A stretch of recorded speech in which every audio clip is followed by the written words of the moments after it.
eventful long weekend, if indeed you were so fortunate as to have one, and we were thrilled you're getting up with us here on ESPN. Dan is here, D. Wood is here, and Mr. Feinbaum has made his way back in. Well, let's see who we can make mad today.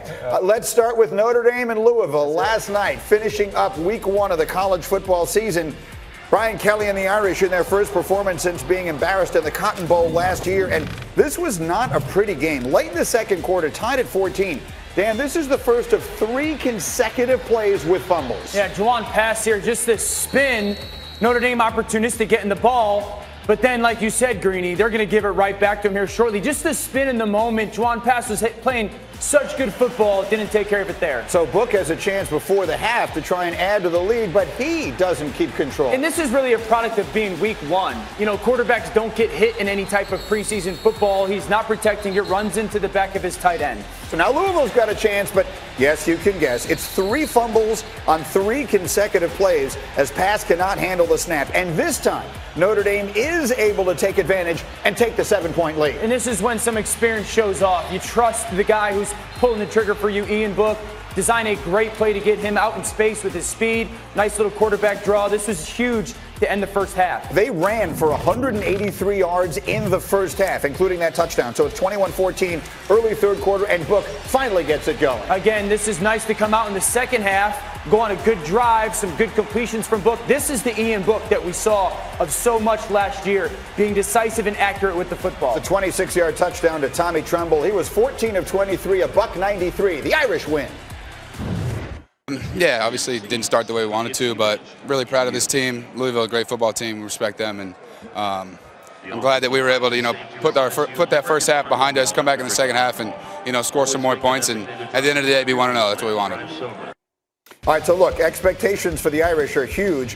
Following up that run to the playoff last year, this is their highest preseason ranking since 2006 when they opened at number 2. However, the Irish have not started and finished a year in the top 10 since all the way back in 1993. And so it was sort of a tale of 2 stories last night for Notre Dame. Not great, clearly, but they did show you some very good things. Well, listen, it's week one, and week one in college football, just survive. Find a way to win.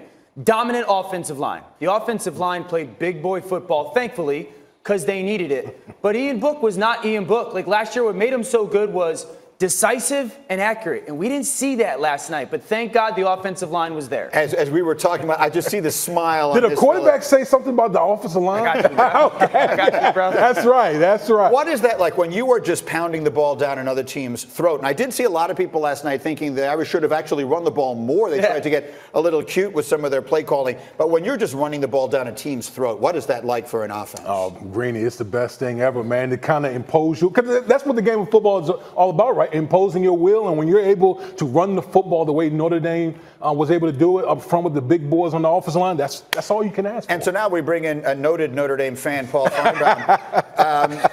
Paul, what were your impressions of last night? Whatever it is your expectations are of Notre Dame, how did last night affect you? People need to realize there's no preseason in college, so you're going to see sloppiness all over the place. That's about what I thought from Notre Dame. I thought they would run a little bit more, be a little more dominant. I mean, Louisville's not a good team. I mean, with all due respect to Ian Book, they're not a great team. They fired Bobby Petrino last year, but they're going to be a better team, I think, under Satterfield. But Notre Dame's going to need to do a lot more. They play Georgia in 2 weeks, and I don't like their prospects of returning. So they have to go to Georgia, and they have to go to Ann Arbor during this season. And yesterday on First Take, you said that after they were so bad in the Cotton Bowl last year, they should be held out of the playoff for 5 years. And I watched it. It was obvious to me, I'm in 10. That you were – he's doubling down. I'm trying to get him out of trouble. He won't let me help him. I was going to say, it was obvious to me you were joking. But within every joke is a kernel of truth. Yeah. Is there any question in your mind that an unbeaten Notre Dame this year with wins at Georgia and Michigan makes the playoff? They'll get in with unbeaten, but they don't play a conference championship game because they refuse to join a conference. Right. And I think it's unfair based on what everybody else has to do. But the schedule is going to get them. They're not even going to be in consideration. Because you don't believe they can win those games? No, I mean they got Stanford later, SC later. They're not getting close. If Ian Book plays the way we saw him play last year with those offensive, now the defensive line didn't play good last night, but they should be better. If their lines play the way they should, they will in be Athens. Absolutely. They can go to Athens and beat Georgia. They're going to have to play much better than they did last night, yes. But can they? Yeah. All right, we'll have much more on all of the college stuff all morning long. But let me get you to a bunch of NFL notes because we're basically 2 days away from the start of the regular season.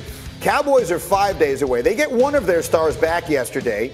Receiver Amari Cooper returning to the practice for the first time in almost a month after the heel injury. Still no signs of Zeke, but head coach Jason Garrett doesn't sound concerned. Zeke's been a big part of our team. We love him. And, once he gets back here, we'll try to get him as integrated as quickly as possible. He's an experienced player. He's been a really good player for us. He knows our system of football. I don't think there'll be a lot of learning there. He's a smart guy. He's an instinctive guy. So, but again, that's a hypothetical. We're just focused on the guys we have right now.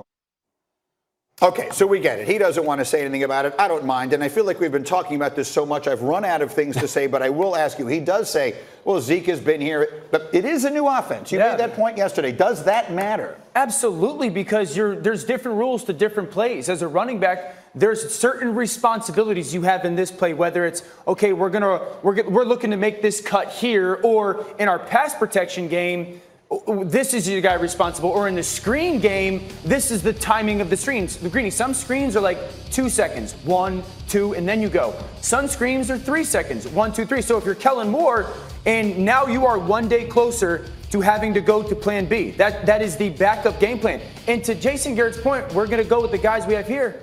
They only have 2. Imagine as a play caller and a play designer designing a game plan and you only have 2 options at running back. And one of them's never played in the NFL. If he walks into if he walks into the building tomorrow, Thursday, can he just step right in and play Sunday and be the Zeke Elliott we know? I think he'll have limited touches. I mean, you're talking about a guy who hasn't gone through training camp. It's one thing to train in Cabo. It's another thing to go out there with pads on and be able to go out there and execute football plays the way that we've known Zeke to be able to handle the load. Why, Paul? I'm trying to read the look of what appears to be disgust on your face. I grew up a Cowboys fan. This just smells like a disaster to me. And it starts at the top. And Jason Garrett can say whatever he wants, but I don't think he's going to be around too long anyway. When the season ends, it's just disappointing to see them make a mess out of a really good team with a lot of prospects. And to Woody's point, put the pads on. Like that's going to matter. I mean, a lot of backs don't play snaps in preseason games, but they're taking some thuds in practice. Again, not being used to those hits right now for Zeke, the ball could pop out. Like we're also assuming that Zeke will just step in after having no practice time and be the monster he has been. Think about this. Guys who are in training camp, they're not even in shape when we play full game. So imagine when Zeke comes in. That's a whole different ballgame. That's fair. We'll see. We'll see if he's on the field. They play Sunday late afternoon against the Giants in an interesting and in many ways very important division game. The season begins Thursday night. It is the National Football League's 100th season, and it kicks off with the league's oldest rivalry, Packers and Bears, the 199th meeting that includes 2 playoff games. Packers lead the all-time series 97-95. The Bears have parted ways with their kicker Cody Parkey since last you saw him after the double doink cost them in the playoffs last year. Sunday they announced Eddie Pinheiro will be his replacement, at least for the beginning of the year. Meanwhile, for Green Bay, it's the first time we see Aaron Rodgers in a new offense with a new coach since he became the starter in 2008. Here's that coach, Matt LaFleur. We've given him, all the freedom. So if he sees something and he's got the green light to do whatever he needs to do to get us into a good play, we're not going to take that from him.